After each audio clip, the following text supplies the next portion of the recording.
from vaccines to pushing for a new round of stimulus, the Biden administration has a to-do list that is now a mile long. And President Biden is checking off many of the items on that list with executive orders.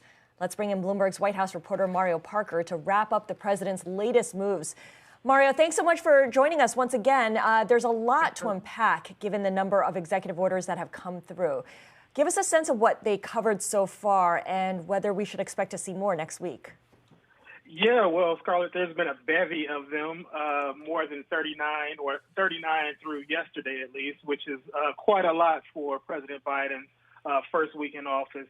They run the gamut. None of them are really surprising because most of them are following through on his campaign platform. So we're seeing executive orders that address climate change, that address housing, equity, those type of things. And then next week, we're expecting to get an executive order on immigration. So he telegraphed a lot of that on the campaign trail. Yeah, he has. And I want to pick up on that immigration executive order as well, because the press secretary, Jen Psaki, confirmed a delay until next week. What does that signal to you? Is the administration changing its strategy or just simply regrouping?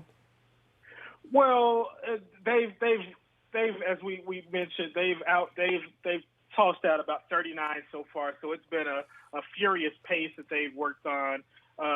In fairness, so not sure if it's fair to necessarily say that they've gone back to the drawing board. Press Secretary Jen Psaki also said that the executive order, as expected, when they assumed office, wasn't the final version. So it left some room as to whether or not they're still tinkering with it or not.